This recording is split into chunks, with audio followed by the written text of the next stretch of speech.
We are watching two very healthy tropical waves out in the Atlantic this morning. Both have a pretty high chance of developing over the next several days. We're here to give you the latest information on both of these systems. We'll go over all model guidance from overnight into this morning. We'll go over the latest from the National Hurricane Center. We'll spend a little bit of time on Hurricane Gabrielle. We'll even have a segment of the video. We'll kind of geek out with you guys a little bit, discuss steering currents, especially for the first system and why we really need to watch it. After that, we'll speak on today's weather across the entire lower 48. Pretty high tornado risk. When you compare the chances of tornadoes we've had lately across areas of the country. So we'll have a segment for that, and then we'll round the video off with a Bible devotion if you want to join us for that. If you guys have not subscribed, certainly consider doing that. Like the video if you like it. If anybody has anything I can pray about or pray over, please put it in the comments below. Let's get rocking and rolling this morning. So we're going to take a large look at the entire Atlantic. First off, there's Hurricane Gabrielle, still a powerful major hurricane this morning. It's moving away from Bermuda. It was close enough to bring some gusty winds and things like that last night in Bermuda, at least from what I've heard from people that live out there, but certainly not close enough to bring any impacts really. Definitely no moderate to significant impacts. So this will continue to just be a fish storm and head further away from the U.S. Certainly need to watch Europe on down the road. But moving past Gabrielle, these are the two main tropical waves. And listen, this is your classic look of just two healthy waves. I mean, you got a lot of convection, which is indicated by the colors inside these two circles I just did here. And this indicates colder cloud tops, which means we have stronger convection, shower and storm activity. And when you have these strong storms, you have taller updrafts. And the taller these updrafts are, well, the colder it gets in the upper levels of the atmosphere. And this is reflected by the colors you see on your screens. You know, the oranges, the reds, the blacks and whites embedded in that. So, these are honestly just very impressive looking tropical waves. So these are the two areas we'll be discussing the most in this video, but just want to take a large look at everything. The latest from the National Hurricane Center has Gabrielle at still a 140 mile per hour category 4 hurricane. So a pretty impressive storm, but now moving northeast at 13 miles per hour. So we'll wave goodbye to that. But this is the first wave that I circled closer to us, has a 50% chance to develop. That is this wave right here, bringing shower and storm activity right at this moment into the Lesser Antilles. So that is where you see this orange X is, that is this wave right here. Okay, it has a 50% chance to develop into a depression or our next named storm, which is the H name. Umberto is how you say it, between now and the next 7 days. Our next wave is this one behind it, which we've been talking about a little bit longer than the first wave. This really kind of started showing up on our radar a couple days ago, but this is the wave behind it, has a higher chance of developing, and that is where this red X is, which is where our wave is located now, has an 80% chance to develop into a depression or a next named storm between now and the next 7 days. So you look at this map and you're like, man, this looks kind of scary, right? I wouldn't be concerned or scary. You know, if you ask me, is this going to bring impacts to Florida? Is this going to bring impacts to New York City? We don't know the answer to those questions yet. We just got to continue to track, right? So these are the two tropical waves, very healthy, just a close zoomed in look. I mean, one is really close to us, guys. I mean, it's already bringing impacts to the Leeward Islands and the Lesser Antilles. So certainly watching it even in real time because it's close to us. Now, let's go over model guidance. Okay, so model guidance is everywhere, but it honestly, in general, if you bring it all together, it likes both systems. So we're going to start this off tomorrow afternoon. So that's 21Z WED. That is tomorrow afternoon. Okay, September the 24th. So if I do forget to mention, the dates and things like that, days of the week, just look up here. All right, so this is our first wave. It doesn't look like a whole lot of anything. It's just a tropical wave still. And we start to move into, let's go all the way to Friday morning. Boom, you got two L's to pop up on your screen. One right here and one right here. This is our 50%, let's just call it medium chance of development. This is our high chance of development. And I do want to note, you see these, this could change in the 8 a.m. update. This is pretty much the 5 a.m. update. So this could get bumped up to a 60% chance. This could get bumped up to a 90% chance. I could see that. And they could be dubbed Invest by the time some of you folks watch this. We had a big change from the information I provided yesterday morning compared to the next update, right? We had bump up in risk chances. But anyways, we continue to move into this weekend and we get into Saturday morning. We still have two tropical systems, 1,007 millibar low here, 1,006 right here. That's both of the waves we are watching. So we continue to move forward. We get into Sunday. We have an all-out tropical cyclone with the wave that has a higher chance of developing. So this would be most likely Tropical Storm Umberto. Now, I'm not going to sit here and say this wave is going to develop before the other or both do. We're not sure. So we're not going to call one thing or the other, but you still have energy right here. You just don't have an L on your screen. So we continue to move this into, say, Monday morning, the 29th. That is a weak tropical system moving into the North Carolina coastline. It's just not very strong, but that is something right here. This is an all-out hurricane sort of southwest of Bermuda, which is this speck right here. And listen, I wouldn't call this a guarantee out to sea for anybody that wants to. I'm telling you, I think we need to watch the one behind it too. Okay, so it gets, when the first wave pretty much makes landfall, brings some showers and storms and gusty winds across the eastern U.S. as we get into this time next week, if that's the way it happens, none of this is a forecast, then we have a big hurricane between Bermuda, it's closer to Bermuda, and the Carolina coastline.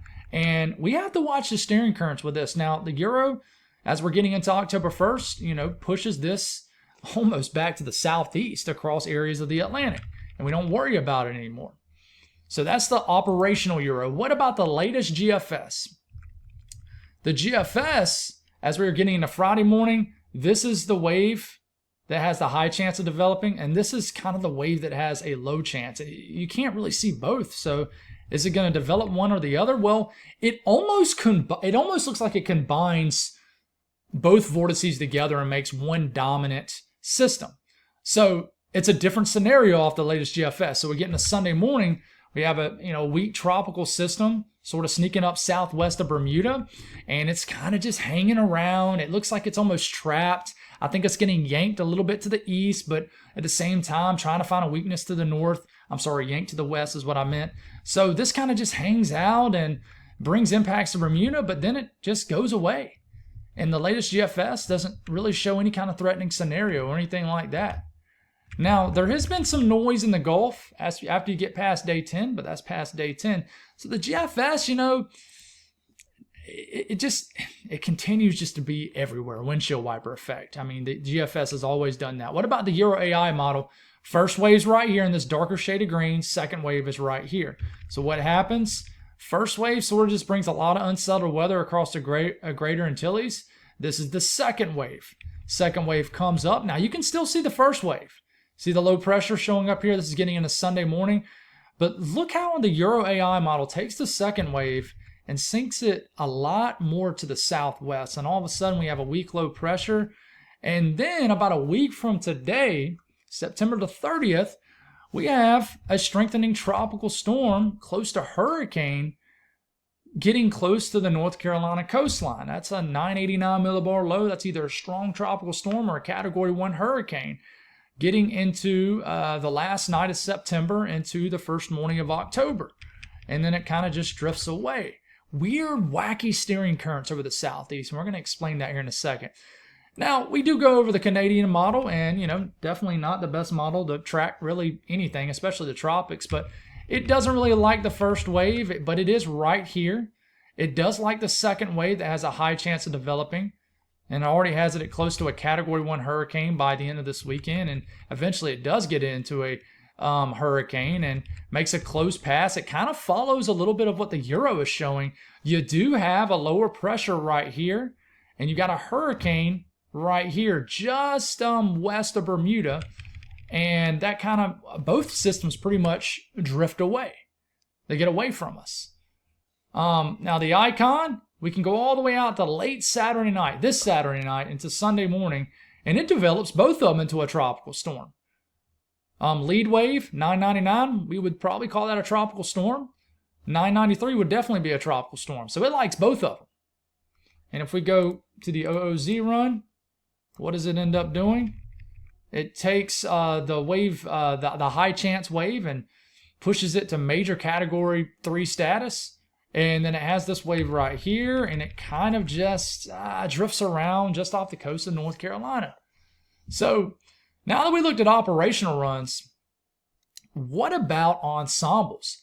What's crazy to me is Euro ensembles are really allowed on both systems. Remember, this makes up 51 members. So please don't think every L is a tropical storm or hurricane, right? So this is starting off this coming Friday evening.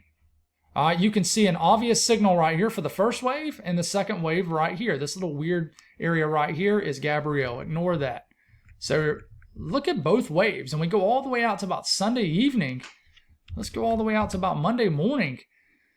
Now, remember, this makes up 51 members. There isn't a ton of members that form, but the ones that do on the Euro ensemble bring some threatening scenarios to the southeast and mid-Atlantic coastline. And then you see the one behind it, and they all kind of begin to blend together. But even the one behind it has some members that slip further south. But a lot of these, it's hard to tell. It's hard to tell what's going on here because there's two defined signals. But you got the trailing wave, and then this is the first wave. First wave is, there's a pretty high signal of it going, of the ones that form are going into the East Coast. One behind it, pretty high signal of it staying out to sea. So it's very interesting to me how pretty decent the signal is off the Euro ensemble. Now the Google DeepMind ensemble, and I know this is confusing people, it's even confusing me a little bit, but basically this is AI model ensemble guidance, and some people might be totally against AI. I don't use AI, I use it when talking about the weather, but that's about it. But at the end of the day, it's done well this hurricane season. It did extremely well from what I'm hearing with the tropical system out in the Pacific that just made landfall. I'm not going to pretend to remember what name it was called. I think it started with an R, but it did very well. But it is extremely aggressive with both of these systems. We go all the way out to Monday morning, and I don't buy this, but it has many members here forming. And man, a lot of these take a really a downright scary scenario into the southeast coastline. Do I believe this? I don't right now. But it's every member that forms on this is strong. I mean, almost every member is a hurricane. And you look at this and you're like, oof, that doesn't look too good. But once again, the signal was pretty clear on this, that the wave behind it looks like it really wants to just kind of stay out to sea, but we still need to watch it.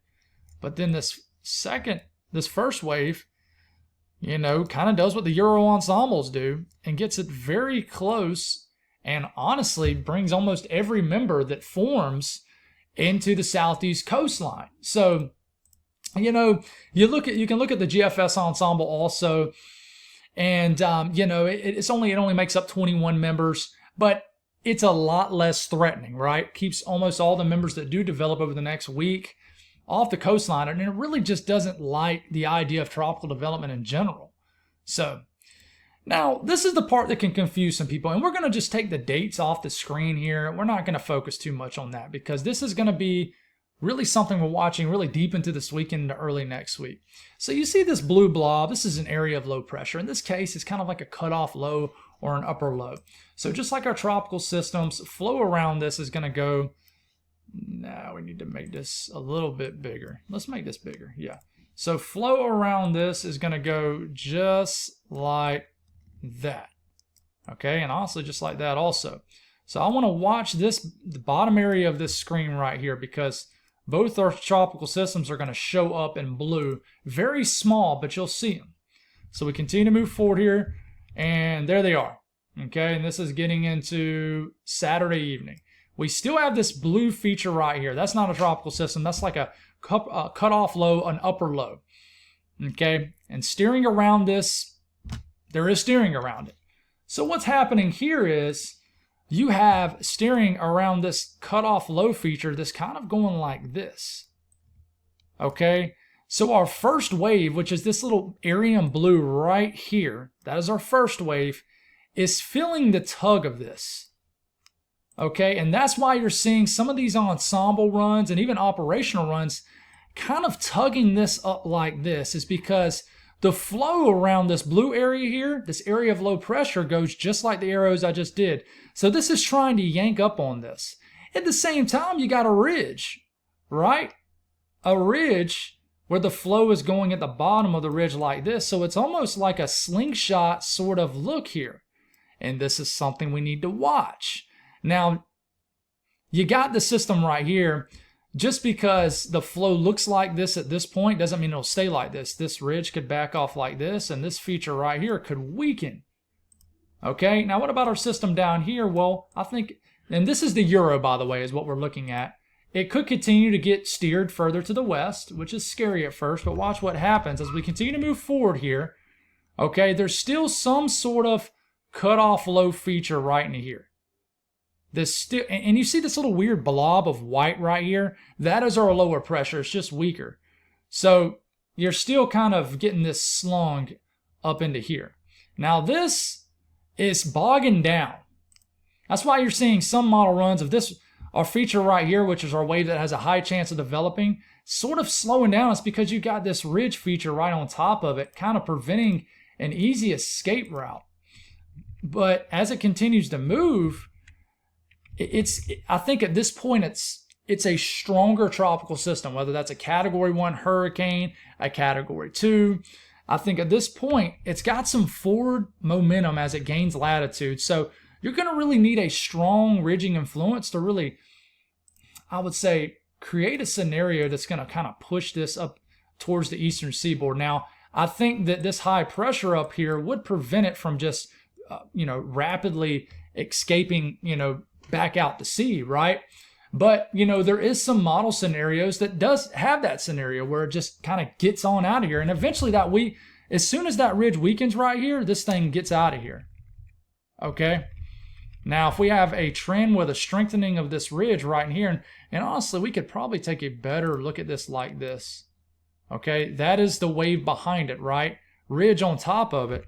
But then this trough digs down is really what happens here and really kind of whiplashes this ridge and weakens it, and then that opens sort of the avenue for this to escape and get out of here. So you can see both systems right here. Kind of a further out way to look at this. Flow tries to yank this up like that, and then our system right here gets tugged to the west for a period as it begins to strengthen, and then that ridge sort of begins to weaken. But I almost think that ridge would push it a little bit further west than what's being modeled. But that's kind of the geeking out part of this video. Let's talk about today's weather. A lot of rain across the middle of the country is falling. Kansas City, St. Joseph, rain moving into Joplin. A lot of rain. We got rain moving across the Tennessee Valley. We got rain moving into areas that really need it, like West Virginia and just certain areas of the Appalachian Mountains. We got much needed rain starting to scoot across the interior areas of New England. So this is really good to see. Cooler rain across these areas. In fact, some of this is falling as snow. I don't have the precipitation output pulled up, but we actually have some snow falling in the northern Rockies of Colorado and Wyoming and stuff like that. But that's current conditions. Watch his warnings and advisories, and check out, we got winter weather advisories. The Laramie Range up into the Rockies of Colorado, and we got flood watches across Kansas, Oklahoma, Arkansas, southern Missouri, some dense fog across areas of the Midwest, Ohio Valley, and the upper Midwest. Now, as far as the risk of severe weather, we need to watch, Philadelphia down to DC, down to Roanoke, level 1 out of 5 risk of severe weather in that dark green. But this is an area I'm a little more concerned about. Of course, we got the dark green area, but then we got the yellow area right here. This is a slight risk, level 2 out of 5 risk of severe weather. And, look at the tornado threat in this. Just east of Tulsa, over to Fayetteville, Bentonville, down to Fort Smith, there's a 5% risk of a tornado within 25 miles in a given location in this brown area. 2% risk in the green area. So we certainly need to watch this for today. And the wind threat is at a 15% risk of winds exceeding 55 to 60 miles per hour. And the hail threat is significant. In the yellow area, that's a 15% risk of hail. The yellow and black outlined area with the black dashes going in between it, that is a 10% risk of significant sized hail, which is 2 inch in diameter or larger. So we're going to have some big storms in this area today. But breaking it down section by section, the southeast will continue to get rain across Tennessee. More areas of rain can move into western Kentucky, western Tennessee later on this evening. We could get some much needed shower activity across western North Carolina today. A couple shower and storm activity cells dancing around across Florida. Then more rain will greet us across the Mid-South and Ohio Valley for tomorrow morning as we continue to have an unsettled weather pattern. Much needed rain will continue to cross over areas of interior New England. We'll have some showers and storms across PA that will begin to develop. And then we could get a line of strong to severe storms that can move across the mid-Atlantic areas later on this afternoon into this evening. And just taking a closer look at that, this is 2 p.m., this is 2 p.m., this is 3 p.m., this is 4 p.m. You know, you can see a Frederick getting into Germantown, Washington, D.C. This is 5 p.m., this is 6 p.m. Shows some storms moving into D.C., Baltimore, Bel Air, getting into Wilmington, maybe Dover a little bit later this evening. So be aware of that. The south central U.S. will get a lot of rain this morning that will continue. And then as we get into the afternoon hours, more storms will form behind boundaries left over from the morning stuff. And, you know, we're going to get some big storms in this area for sure. And I really want to watch Arkansas. And let's just go on and take a closer look at these areas. Let's look at Oklahoma first. We start to get into this afternoon. We get into 3 p.m., 4 p.m. And, you know, I would just watch out extreme eastern areas of Oklahoma. The further the closer you get to Arkansas, the more intense these storms and widespread they'll be. But, you know, watch out for any of these cells right into here. If you live in eastern Oklahoma into the evening hours, these could certainly pack a punch. And we could get some more action develops into western Oklahoma, the panhandle of Texas later tonight. But looking at Arkansas, you know, if you live here, watch out near Fayetteville, Rogers, Fort Smith, the Ozarks. You see these circle things coming off these cells. This is stronger updrafts, potentially rotating updrafts. So we can actually have some very large hail, some tornadoes with these. Please take this serious today. I mean, we're going to have semi-discrete supercells in this area. I mean, this looks like some pretty nasty storms. We get into 6 p.m., 7 p.m. Storms will drift down to Mena, Russellville, eventually down to Conway. Hot Springs will get into 10 p.m. and whatever's left over of the storms will eventually make it down to Little Rock, Hot Springs, and deliver a lot of heavy rain. So be aware of that area. You know, if we look at the updraft velocity swath in this model run, I mean, it's pretty loud in this area of western to northwestern Arkansas. I mean, pretty strong signal for a tornado or two up in that area. The north central U.S., we're going to get some rain in southern Nebraska, extreme southern areas of Iowa, certainly Missouri, showers and storms all the way up into central areas of Illinois. But it kind of flattens out just due to steering currents. And eventually, you know, we could get some storms tomorrow morning into southern lower Michigan, but I think the weather around this area is pretty quiet. And then out west, this is what we're looking at. Heavy snow will fall in the northern Rockies of Colorado and Laramie Range, and we'll just get some cool, chilly rain, heavy rain across northeast Colorado into eastern Colorado, and maybe a little bit of storm system tries to move into the California coastline tomorrow morning. These are temperatures. It's warm up the I-95 corridor, 90s in the deep south, so definitely just getting that, what do you call it, the Indian summer. You know, it's what everybody else looks like. There's that pocket of cooler air from our storm system, literally a pocket of cooler air. It's pretty wild. So, hey, that's all I got, guys. Let's see if we got a new update from the National Hurricane Center. We don't. So let's do a quick Bible devotion with you guys, and then we'll skedaddle on out of here. So this morning we're in 1 John chapter 3, verse 18. 1 John chapter 3, verse 18. It says, "A little children, let us not love in word or speech, but in action and in truth." So I wrote a couple things. Go beyond words or even prayer. If you know you can do something to help someone, then do it. The more you do this, the more you will want to do it. And I'll speak on that maybe here in a second. Go beyond your comfort zone to show love and care for others.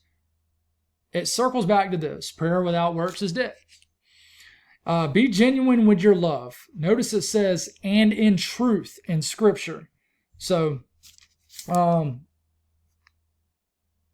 know, sometimes, guys, not sometimes, but really all the time, but of course it's tough. I mean, sometimes we just can't do a whole lot to help others, but, you know, when you, and I go back to this a lot, you know, when we kind of shoot off the hip, you know, I'll pray for you, but, you know that there's probably other things you can do, or maybe other things you can say to help that person. Just be a listening ear.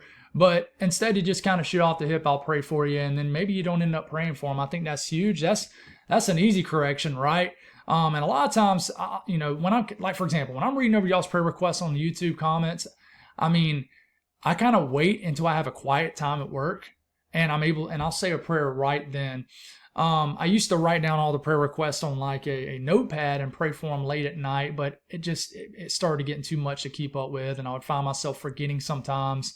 And that was the last thing I wanted to do, was forget. So I say a prayer right then and there when I read them. But, just, be genuine with your love too. I think that, a lot of times, that's not there. And that's a challenge to myself too. How genuine are you with your care for others, your love for others? Is it real? I mean, are you going out your way to reach out to people? I mean, I'm not saying there's always actions. I'm not saying you need to give money to people to help them. I mean, if you're in a spot where you can, I mean, cool. But, just be intentional with helping others. And I think that's very important. Very, very important. Try to relate to them. I think one big thing that a lot of people, I've met many people like this in my life, and I've had to catch myself doing it, is sometimes you'll listen to someone, but you're not really taking in what they're saying. You're almost just kind of, as you're listening to that person, you're sort of just kind of gearing up in your head how you're going to respond, instead of actually taking in what they're saying and just listening. I've had to learn to do that, especially with my wife. Just listen. Sometimes you don't always have to give advice. Sometimes you just need to listen to people. Some people just need someone to vent to. Anyways, that's all I got, guys. Just love people, love even the enemies, love them. So that's all I got. Thank y'all for tuning in. God bless all of y'all. And we might get to a situation where we start to do 2-a-days here soon, and we double up on the videos. But that's all I got. Appreciate y'all. Have a wonderful day, and we'll talk again soon.